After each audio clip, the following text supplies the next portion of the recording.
So you're a government employee and you're thinking about retiring or resigning. Let me ask you this.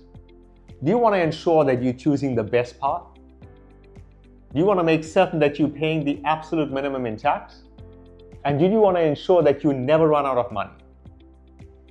And most importantly, are you open to getting advice from a trusted specialist, or do you feel like you've already figured this all out? Now let me share with you a story. Just last month, I connected with a government employee with 6 million Rand ready to invest, and he reached out to me eager to secure his future. But this is what might surprise you. I turned him down. Yes, even though it was a 6 million Rand investment, I said no. And why? Because he was stuck with what I call the 5 deadly doubts. 5 beliefs that were holding him back, making it impossible for him to fully commit to a plan. And without that commitment, even the best advice is wasted. So in this video, I'll be revealing those 5 deadly doubts, what they can cost you, and most importantly, how you can overcome them to secure your financial future, whether you choose to retire or resign. Now, curious to see if you have one of these deadly doubts? Let's get started and make sure you watch until the end. The first one here is fear of change. Now, I understand this because you might have been working within your sector for decades. And human nature, we all don't like change, right? We get into a comfort zone. So you might be inside of your space for so many years, but also you've been managing your finance in a certain way. See, you've been used to managing your money in a certain way.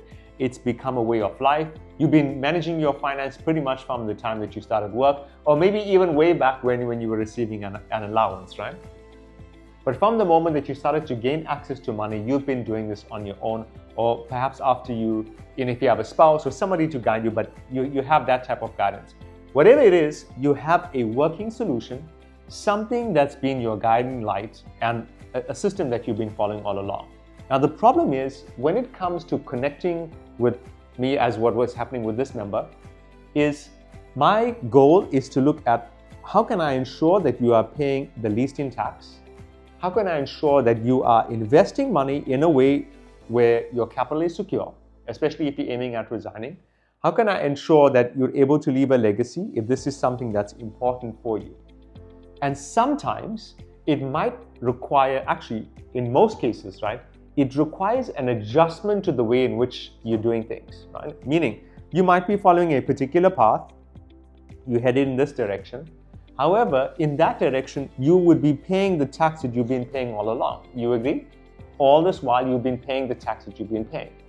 And my role when I step in is to analyze this information carefully and identify what are the ways legally in which I can help you to reduce your tax. And it doesn't necessarily mean I'm going to get you to a different space. I still may get you to where you want. However, it does mean that we might have to do a bit of a detour, right? Nothing's wrong with it. It needs to be something that is legal, obviously. Otherwise, I wouldn't be able to shoot these videos, right? My license would be revoked. But I still want to make sure that I'm creating something in a way that is very tax efficient. And sometimes that might feel a bit uncomfortable to you because, again, you've been used to planning your taxes or planning your finance in a certain way. And this is why I was asking, are you open to receiving some good advice in order to do things differently? Now, this particular member was not comfortable with making the change. Despite the tax being there, the member was still okay. Why? Because the avenue that I was sharing with the member, it was just too difficult for him to adjust, right? He didn't really want to make any of those changes. He didn't really want to implement it. And one of the reasons that I turned this member down is at some point in the future, if the member reaches out to me to say, hey, Devon, I ended up paying 100,000, I ended up paying 500,000 in tax. Why didn't you stop me from doing this? It does create a bit of a problem. And I don't want to get myself in a situation where I say to the member, hey, listen, I did give you this advice in the beginning and you chose not to follow it. It just becomes unpleasant. And at the space where I am in my career right now, I want to make sure I'm delivering value to people who need it the most. And usually those are the members who want to actually implement the guidance, right? And not every single member wants to be able to follow this. So this is the first part, the fear of change, and I covered tax from that perspective. It also links in with the second one, which is trust. Now, unfortunately for this particular member, and maybe it's happened to you, maybe it hasn't happened to you, but the member actually lost some money previously. And it made this member become very reluctant to wanting to invest money. He was very fearful about investing money. He was just extremely cautious. And again, he had formulated a pattern of saving money, right? See, again, fear of change. He was used to saving his money in a bank, but having money inside of a bank account means he opened himself up to something called a state duty. He was paying higher taxes because he was paying tax on the interest. And he didn't want to change this because he had lost money previously from investing. It wasn't just that, it became a trust issue because he had 5 different financial planners previously, or advisors, right? He had connected with 5 different advisors. He connected with different advisors even when he was making this decision of retiring and resigning. And each time that he went to somebody, he got differing opinions, different views. And it became confusing, difficult for him to know who to trust. And I can completely relate to this. It's happened to countless members. In fact, every single member that I connect with has had some advisor or planner in the past. So the fact that they're coming through to me means something didn't go well. You agree? So this becomes the other issue. It's from a trust perspective. And I've shared in previous videos, there are ways in which you can overcome this. Unfortunately, I'm not able to rewind time and go back to the point where you lost money or where you had an unpleasant experience. So we can't do that, right? But view it from this perspective. Have you ever been into a restaurant, you ordered a particular meal, and that meal was not very good, right? It was a bad meal. And the next time you head over to the restaurant, when that happens, right? You're not going to say you're never going to eat out again. You agree? You wouldn't say that because it was just a bad experience at that particular restaurant. I'm guessing that you're probably going to want to go to another restaurant. Maybe now you're going to ask some of your colleagues. You're going to get some referrals, isn't it? You can ask people, hey, which restaurant have you been to? Maybe you want to go online and you have a look at the reviews. Maybe you want to research in advance and you want to have a look at the menu if it has something that's suitable for you. So notice, although you had the first experience where you were scarred and the food wasn't prepared well or the environment wasn't good, whatever it was, right? It changed the way that you had felt about the experience. It was a bad meal. You still can open yourself up to a second experience. And the second experience might be something that's good. You see? So it doesn't necessarily mean that you have to do investing. And this is why I record the YouTube videos, because there's no investing that you have to do by watching this. You agree? It's just you investing your time, but you're not investing any money. You don't have to make any mistakes, but it's empowering you with information. It's empowering you with knowledge so that you can make wiser choices. So this is the same that I was sharing with this particular member from a trust perspective.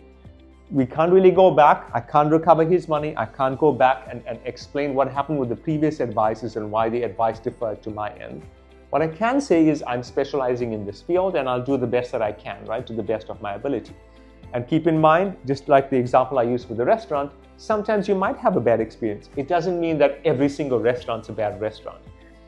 There are good restaurants out there. Doesn't mean that every single financial planner is a bad financial planner. There are good financial planners out there. And again, you can test this out, right? You can test this out, maybe even book a consultation, have a 1-hour session, something like that, which I do as well, an introduction session so that we get to test the environment, right? And we see that way if we're a good fit.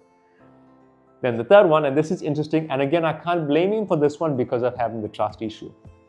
Penny wise, pound foolish.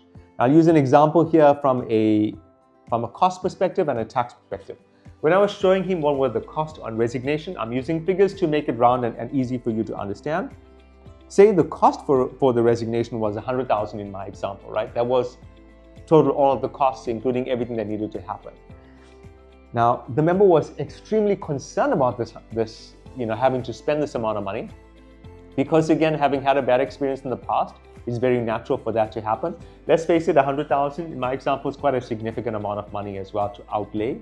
Now, in focusing on that and why I'm saying penny wise, pound foolish, the member failed to see that the tax saving was over $1 million. See, it's 10 times more.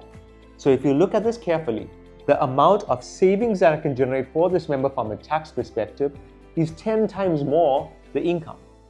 Now, this is in my example, right? Sometimes it could be more, sometimes it could be less. But what I'm sharing with you is when planning is done right, when you get this done correctly, you shouldn't really have to pay out of your pocket for good advice because good advice must pay for itself. You agree?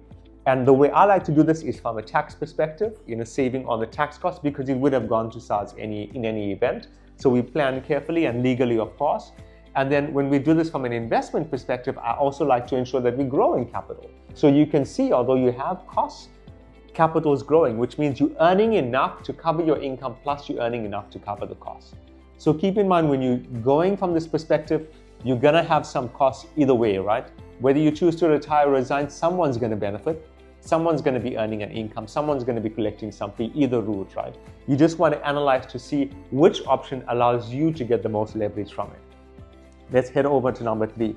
And this was challenging for this member as well. And this is why I put it as the 5 deadly sins, right? The member had access to some colleagues, some work colleagues, and these work colleagues had had bad experiences in the past. Bad experiences with advisors, bad experience with resigning, and there was a fear, right? There was a fear that what if the same situation happens to this member? In addition to that, the member had part of his family, his kids, who were very afraid about investing. Again, maybe they had their own investments in the past or some negative experience within the family that caused concern. And this made it very difficult for the member to move forward because of the amount of pressure. Sometimes, or how do we overcome this? Well, the best way to do this is you plan for you. You plan for yourself. You look to see an option that works best for you, and you would know in your heart when you connect with someone who's genuinely interested to help you. You will know in your heart when you go through all the details and the comparisons of retiring and resigning, which option works best for you, right? You can go through those and run through fine-tuning of it.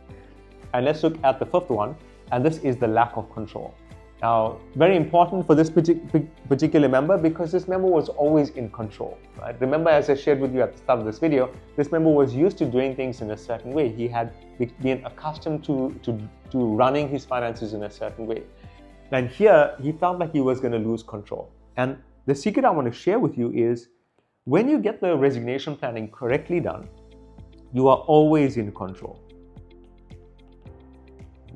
You are always in control. And you are in control of multiple elements, meaning you are in control of the lump sum that you are receiving, because you can adjust it, right? You are in control of the income that you get, because you can adjust that income every year, especially if you're planning the way that I've shared in previous videos. You're also in control of the amount of tax you pay, how much or how little tax that you pay, you see? You're in control of how you budget. And if you are investing, you're in control of where this money is going to be invested. You're even in control of who's your financial planner, see? Who you're going to partner with. And if there are anything that you are unhappy with, you can always change, right? When you get this thing done properly. So you don't have to have a fear of control, because when you plan this resignation very carefully, you are always in control. Now, again, I hope the video has made sense to you. Please go through all the 5. I'm curious to know, if you're open to share which of the 5 deadly sins you feel you might be dealing with. And is there something that I could do to help you? Post a comment below, let me know. If you are new to the channel, remember to subscribe. And the benefits of subscribing are simple. What YouTube will do is it will share the videos amongst other government employees, because you can see this is something that is of particular interest for other members. And this is how I believe we can empower the community together. I'll see you in the next video.